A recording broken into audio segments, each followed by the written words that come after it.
What's up, everyone? I know it's been a while since I dropped a video. To be honest, there hasn't been much to talk about. Of course, Thor: Love and Thunder was released, but I haven't seen it. I don't think it's worth money. I don't think it's worth my money to see in theaters, so I'll probably end up watching it at home. So I haven't made a video about that because I haven't seen it. Besides that, there hasn't been a whole lot going on as far as like announcements or big things. This weekend is San Diego Comic Con, so there should be some more maybe things to talk about, some trailers, things like that dropping.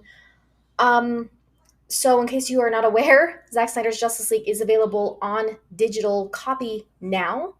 iTunes, the Google platforms. So, make sure you get that. Unfortunately, this has come with some ridiculous activity, I guess you would say. Um, so last night I was tweeting this, I had pre-ordered Zack Snyder's Justice League on digital. I got the notification that my pre-order was now available. I was excited, tweeting I can't, like it feels like it's released for the first time all over again. Seeing it on my library of movies on Google, and then I guess apparently those purchases were made by bots or somehow I didn't, because exclusive Rolling Stone is putting out there some nonsense that bots and other inauthentic users helped fuel the fan-led campaign for Zack Snyder's Justice League Snyder Cut release, according to a Warner Media report. I'm sure you guys have seen this ridiculous BS because it caused obviously a ton of conversation on social media last night. Especially Twitter. We planned trending event Snyder Cut on digital since we knew that the digital release was happening on the 19th. It is very convenient timing for some nonsense to drop. I'm not going to read the whole thing because you have to have a membership or a subscription, whatever, to Rolling Stone. And I'm definitely not doing that to read this. But they have shared some ridiculous, screenshots and parts of what they're claiming that they knew, that 20 plus people involved with both the cuts, most of whom believe that the director was working to manipulate the ongoing campaign. Snyder claims that if anyone was pulling strings, it was Warner Brothers. They're saying that Ray Fisher and Zack Snyder were working in tandem, and that in June of that year, 2020, Zack Snyder threatened to destroy John Berg and Jeff Johns on social media if their names were not removed from the movie. It is absolutely ridiculous. One source says Zack was like a Lex Luthor wreaking it's just, oh my god. The groundwork for the Snyderverse siege had been laid well before 2020. One source tells Rolling Stone that the director hired a digital marketing firm to juice fan engagement in 2016 when Batman vs. Superman was savaged by critics. Snyder denies the claim. Okay, there's just so much, like, it's laughable. It's so laughable that, like, they're trying to basically say, it was bots. They went after Fiona Zhang, who we know was like really one of the pioneers of the movement, in that she started the website for the Snyder Cut. And they're trying to say that, there was fake accounts and inauthentic users that were fueling all of the engagement online. Kind of like what they tried to say about why, that was how Zack Snyder won both of the fan awards at the Oscars. It was bots. The Academy came out and said that they had safeguards against that, and that was not true. So of course, when this started, everyone's like, oh, we're bots. Everyone's, of course, making fun of it because it's so absolutely ridiculous. Film Junkie, you see everyone posting screenshots of their purchases. And of course, this became also, oh, so it was fake accounts that funded billboards, raised over $500,000 for FSP. Like, yeah, do better. Exactly, Rolling Stone. Shame on you guys. And then, of course, Ray Fisher, we're all like waiting for him because that he drops something when this kind of stuff comes out. And so we'll get to Ray Fisher in a second. Chris Wong Swenson said Rolling Stone made a whole damn article about 13% Snyder Cut bot accounts, but they themselves have got 24% fake followers. Okay, so Ray Fisher, he tweeted, waning reporter and he tagged the reporter, fails to overshadow digital release of Zack Snyder's Justice League with contrived hit piece, Warner Brothers mourns. Sources say reporter still butthurt after being called out on lies in 2021. So I guess it was the same reporter that had Ray Fisher had called out in 2021. Whoa, that's really big. About Zack Snyder, that he didn't cut Kiersey Clemens from Justice League to fix the article immediately. It was so ridiculous that they went after Fiona because they actually had her on their during fandom. They talked to her and Zack about the release of the movie when it got, or about the movie when it had been announced. Um, like really, like yeah, they had them on there to talk to them about it, but then they went after her saying that it was fake and that she's a bot, like her account was, it just, I mean, I just love seeing all the support from fans and showing, yeah, this is the man that keeps Warner Brothers up at night, exactly, showing support for Zack and just, saying like, oh, I guess I'm a bot too, and things like that. Here's another Ray Fisher tweet. He's calling out another section of the article. Rolling Stone and Tatiana Siegel, 27, need to amend this article immediately. Neither myself nor anyone on my team ever declined to comment, Rolling Stone. Furthermore, this type of rumor mill reporting is offensive, dangerous, and willfully evasive of fact. So this section is talking about Ray Fisher and Zack working in tandem to get the release of the movie. They also brought up Joss Whedon stuff, what happened with Joss Whedon on the set. I'm so happy Zack Snyder tweeted it and said Snyder cut on digital, so he joined us in the hashtag event. Ray Fisher called out parts of the emails that they sent him and his reps that were cut out of the ones that Rolling Stone shared about changing the deadline that they had to respond. Even Charisma Carpenter, she retweeted to show her support for Ray Fisher as well. Snyder Cut on Digital was trending. It was trending in the U.S. And different parts of the country as well. There's so many. Here it is being number 3, which is awesome because it's up there with movies that just came out. And I mean, again, when this movie was released, it was already several years old. Then it got released later on hard copy, and now over a year later on digital. And it's still causing such a stir, which is amazing. Harry Lennox tweeted about it, it's on digital. I found this funny. A Warner Brothers Discovery spokesperson declined to comment as this matter predates the current leadership and new company. So it seems like they wanted no part of this, which I don't blame them. One point that people were one thing people were pointing out about the article is that they kept saying that this information came from an official Warner Media report, but Warner Media ceased to exist when the a few months ago when the merger was complete. There's no longer Warner Media. So it kind of begs the question: how long have they been sitting on this article? Of this supposed data that they have. Obviously, articles are not written overnight or within a few days. So I found it interesting that, they tried to say that Zack Snyder hired a digital marketing campaign to fuel fan engagement in 2016 after BDS was highly criticized, as if he could have anticipated that any of this was going to happen with Justice League. Yes, they were already working on Justice League by the time BVS came out, but he was working on the movie still. He could not have anticipated that one, his daughter would have died, that he would have left the movie, that they would have brought in Joss Whedon to to destroy the movie, I should say, not finish, and that this whole online movement, worldwide campaign would have started. He could not have anticipated any of that. So what good would it have done him to hire a digital marketing campaign that long ago to fuel fan engagement to do what?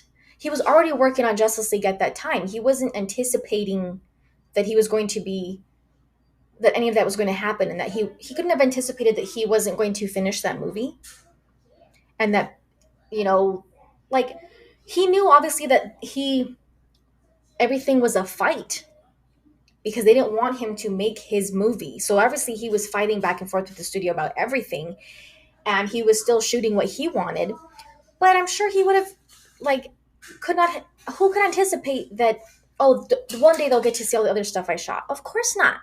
Of course not. It's just absurd. That even would make any sense whatsoever. This is another thing to consider. WB's history of telling the truth. Snyder picked Whedon to finish Justice League, and he's doing minimal work. Lie. There is no Snyder Cut of Justice League. False. Snyder Cut exists but will never be released. Yeah. Kept moving the goalpost of it. Ray Fisher sabotaged the Justice League investigation. No, Warner Brothers did that. Walter Hamada tried to. Jeff Johns is a decent writer. I guess that one's subjective, but maybe for comics, not for live action. It's convenient timing that they dropped this article when it was, the movie's coming out on digital release. Obviously, it's old people of the old regime that are still having journalists put this kind of stuff out there. Because if Warner Bros. Discovery was like, this has nothing to do with the new leadership, they didn't want any part of that, I think that is pretty significant. I'm pretty sure, I feel like this would be frustrating for them because they have come in, they have a huge mess to clean up. They're trying to rebuild and repair the damage that has been done to their reputation, to their, image as a brand, as a company, their relationship with creators, relationship with fans. I'm pretty sure they probably do not want this kind of stuff being put out there about their own property. The official Twitter page shared the this when it was announced that it was going to be on digital. They shared that, which was a big deal because that never happened with the under the old regime. When the Snyder Cut came out, they were just crickets. So that was significant. I feel like they don't want anything to do with this kind of, I would say, slander, because if you're going to say that people are making threats and this and that, that's slander in my opinion. What I think is, if anyone was manipulating anything to do with Justice League, it's the old regime at WB, lying to fans, forcing the cast to lie for them, trying to sell Justice League as Zack's movie, trying desperately to sabotage, Zack Snyder Justice League at every turn. I hope new leadership course corrects. Every time this kind of thing happens where they drop a hit piece to deter against, they're trying to deter, attention away from either something good that's happening with the Snyder Cut or something negative about Warner Brothers. It's like either one of those things. That's when they drop this kind of stuff. And it's calculated, and it's not a coincidence that this keeps happening on either of those two types of occasions. They're continuing to still try to sabotage it this long afterward. They keep telling fans to move on, but they don't move on. And I'm not referring to the new leadership that's in place. I'm referring to, Toby Emmerich, Jeff Johns, all those people. First of all, they still made it a fight for Zack to complete the movie. For a lot of different things that we all know about, a lot of different fights that he still had to go through to finish the movie. Then they were just crickets when it came out. Didn't share any numbers. That's another thing. They can't share any official viewership or subscriber numbers, nothing like that, but they have the data to show that there was bots. Okay. More sabotage. All the trailers pretty much were leaked before they were officially released, including the first one that was released at their own DC fandom event. The whole movie was leaked a week before release on their own streaming service under the guise of a different movie. The Monday morning, right after, opening weekend on HBO Max, they came out with a hit piece. Oh, we're happy he got to finish his trilogy. Didn't want to say anything positive about it whatsoever. They were even trying to deter attention away from Zack's other projects at Netflix. And trying to look at us, It's just, so you mean to tell me that if you knew about this whole bot operation, you still greenlit money to be invested into him finishing the movie and then released it? That doesn't make any sense. Why would they do that if that was true? He manipulated all of them, right? If they supposedly had all this data years ago, or a long time ago, then why would they approve for for that money to be used for him to finish the movie? I'm sure they would have been happy to say, you know what, we have data to show that there's a whole bunch of bots running this thing, and we're not going to invest into releasing a movie for, if it's inauthentic engagement. I'm sure they would have been really happy to show that kind of stuff a long time ago, because that's all they wanted to do. Oh, we're never going to release it. There's no, it's not, doesn't exist. There's no other version of the movie. They were happy to say all those things. Wouldn't they have been happy to show that there's a whole bunch of bots um, that are fueling all this fan engagement? Every time this kind of thing happens, I hope, it kind of has the opposite effect of what they're trying to do. It just shows again how united and strong the fandom is. Real people, obviously, there's bots everywhere online. We get text messages from bots, we get emails from bots, we get freaking phone calls from, all that stuff, yes, exists. And it's easy to say, oh, there's all these hashtags and it's online, so it's bots. It's easy to say that. Another thing that pisses me off about this is that all those years that they, like I said, all those things I pointed out about them lying to fans, having the cast lie for them, trying to say that Zack brought in Joss Whedon, all those things, lying, continuing to lie up until the release of the movie, after the movie. It's Zack's movie. It's his vision. We didn't change it. All those things. He never said one bad thing about them. Not one. He never has retaliated against them in any disrespectful way. He's never said anything about them. What did he start doing? He dropped a picture here and there, dropped a picture here and there. If that is manipulating fan engagement, that's a real crappy way to twist something. Thanking the fans and showing appreciation, building a relationship with your fans. That's, okay, what a way to spin that and make him seem like some kind of, villain. I don't know. I know I'm rambling, but this is, yeah, it's just sad that this continues to happen. I am so happy that Zack is at Netflix. Oh, that's another thing. What did he trick them into accepting, into approving his universes that they allowed, his IPs, original IPs that they allowed him to um, begin to create on Netflix? He duped them too? Are you freaking kidding me? It's so beyond ridiculous. The letter writing campaign, flying planes over studios several times, over Comic Con events, gathering together for events to show support, all the AFSP things, billboards in Times Square, all of these things. That's a real, true global fan base. It's not inauthentic users and bots. Zack Snyder didn't even get paid to finish this movie. And we have seen time and time again cast members, actors, visual effects artists, cinematographers, all these different people who work with him that have say he is such an anomaly to the industry of working on sets, working with directors. He's respectful, he includes everybody, he makes people feel welcome and appreciated and valued. He's a stand-up guy. People have had nothing but good things to say about him who work with him. We've seen that time and time again.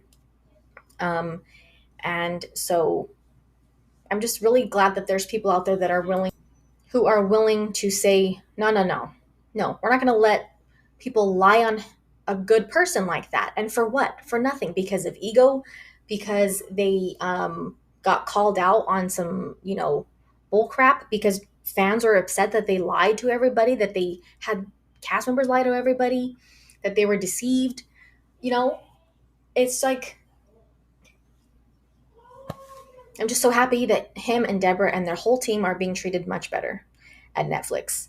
And I would think it would be awesome and do them some good if, since Warner Bros. Discovery apparently does not want to have any type of involvement in this report, I think it would do them good to say something. Like they said, it predates the current leadership. I don't think they want to be attached to putting things out there like that about their own fan base, their own properties. What other company in any industry sabotages their own properties, their own products, hates their fans. I mean, hates their own creators. Like, just, I mean, goes to war with them. Like, it's so weird. It just is ridiculous. It's weird to say the least. But I'm going to stop rambling. I just want to say we stand with you, Zack Snyder. We support you. We are going to support. I mean, no matter what happens with the Snyderverse, we are going to always support Zack Snyder's Justice League. And they can never take that away from him or the fans. We're going to support Rebel Moon, the Army, that whole universe, the Army of the Dead universe, whatever else he creates moving forward. We are going to support him, and I'm just so glad that they're getting treated better now. But thank you guys for watching. Check out the links in the description. Don't forget to leave a thumbs up and or subscribe, and see you next time.